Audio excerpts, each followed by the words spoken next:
Hi friends, welcome to my YouTube channel BBS jobs info.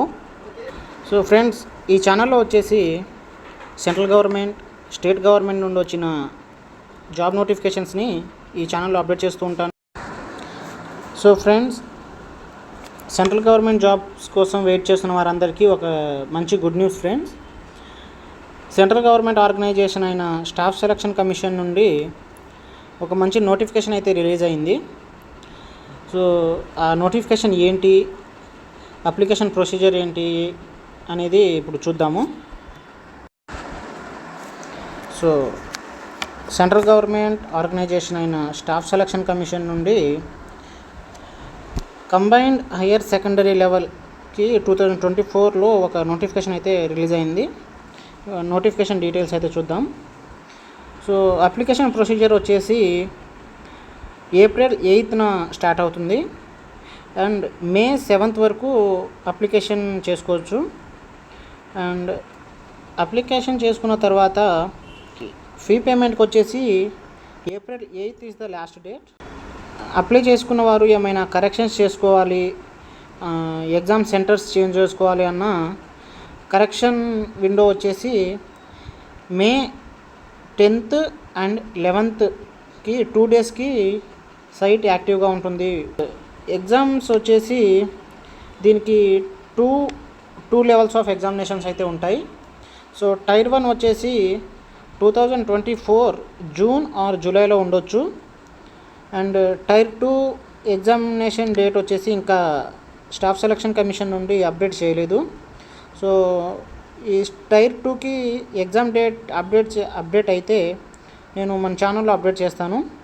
Next వచ్చేసి pay scale.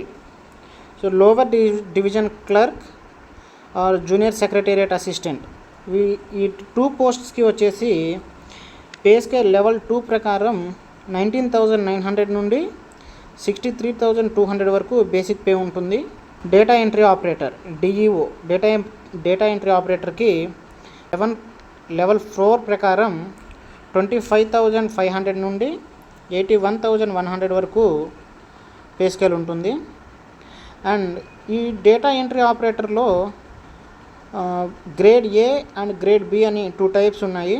So grade ఏకి వచ్చేసి 25,500 నుండి 81,100 వరకు, అండ్ గ్రేడ్ బికి వచ్చేసి 29,200 నుండి 92,300 వరకు శాలరీ ఉండబోతుంది.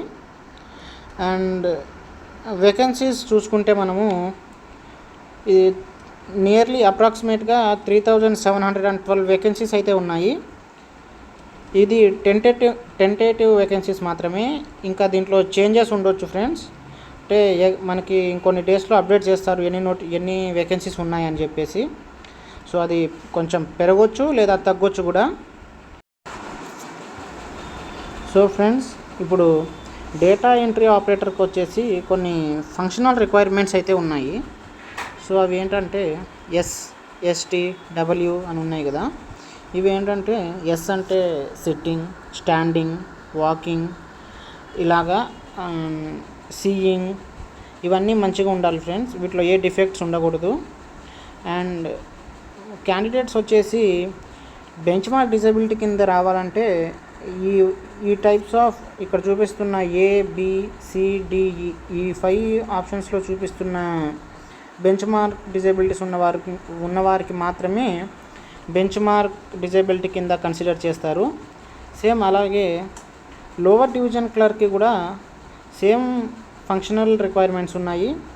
అలాగే బెంచ్ మార్క్ డిజబిలిటీస్ కూడా కొంచెం డిఫరెన్స్ ఉన్నాయి 2 పోస్ట్స్కి. ఇవి ఒకసారి చూసుకోండి ఫ్రెండ్స్. అండ్ సో ఫ్రెండ్స్, ఈ జాబ్స్కి ఏజ్ లిమిట్ వచ్చేసి 1997 ఆగస్ట్ 2 ఈ డేట్కి అండ్ 2006 ఆగస్ట్ 1 ఈ 2 డేట్స్కి మధ్యలో పుట్టిన వారు మాత్రమే అప్లై చేసుకోవచ్చు. సో ఏజ్ రిలాక్సేషన్ అనేది మనకి అప్లికేబుల్ ఉంది ఫ్రెండ్స్. సో ఇక్కడ చూసుకోవచ్చు మనం కేటగిరీ వైజ్గా ఏజ్ రిలాక్సేషన్ అనేది SC/ST వారికి 5 years, OBC వాళ్ళకి 3 years, PWBD అన్రిజర్వ్డ్ క్యాండిడేట్స్కి 10 years, ఇలాగా ఏజ్ రిలాక్సేషన్ ఫెసిలిటీ అయితే మనకి కల్పించారు స్టాఫ్ సెలక్షన్ కమిషన్ నుండి. సో ఫ్రెండ్స్, ఈ పోస్ట్స్కి ఎడ్యుకేషన్ క్వాలిఫికేషన్స్ చూద్దాము. సో ఈ ఎడ్యుకేషన్ క్వాలిఫికేషన్ ఏదైతే ఉందో అది 2024 ఆగస్ట్ 1 కల్లా కంప్లీట్ అయ్యి ఉండాలి.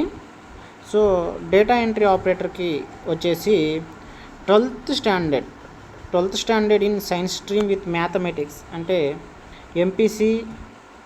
ఎంపీసీ కంప్లీట్ చేసి ఉండాలి. అది కూడా 2024 1 అంటే 2024 ఆగస్ట్ 1 కల్లా మీ ఇంటర్మీడియట్ వచ్చేసి కంప్లీట్ అయి ఉండాలి డేటా ఎంట్రీ ఆపరేటర్కి. అలాగే lower division clerk or junior secretariat అసిస్టెంట్కి వచ్చేసి 12th స్టాండర్డ్ కంప్లీట్ అయి ఉండాలి, ఏ స్ట్రీమ్ అయినా పర్వాలేదు. సో ఎల్డీసీ ఆర్ జేఎస్సీఏకి 12th స్టాండర్డ్ కంప్లీట్ అయి ఉన్న వాళ్ళు అప్లై చేసుకోవచ్చు. సో ఫ్రెండ్స్, ఇప్పుడు ఈ పోస్ట్స్కి వచ్చేసి అప్లికేషన్ ఫీజు చూద్దాము. మనం 100 రూపీస్ వచ్చేసి పే చేయాలి. అది కూడా other than SC, ST, benchmark disability and ex service mens వారు కాకుండా మిగతా వాళ్ళు మాత్రం 100 రూపీస్ పే చేయాలి. SC, ST, benchmark disability, ex service man వాళ్ళు మాత్రం వీరికి ఎటువంటి ఫీజు అయితే లేదు, ఫ్రీగా అప్లై చేసుకోవచ్చు. అప్లికేషన్ ప్రొసీజర్ వచ్చేసి 8th 5 2024 దాకా ఉండదు friends. Only 7th date 5th month 2024కి అప్లికేషన్ వచ్చేసి క్లోజ్ అయిపోతుంది. మనం ఫీ పేమెంట్ మాత్రం వచ్చేసి 8th 5 2024 వరకు ఫీ పేమెంట్ అయితే చేసుకోవచ్చు.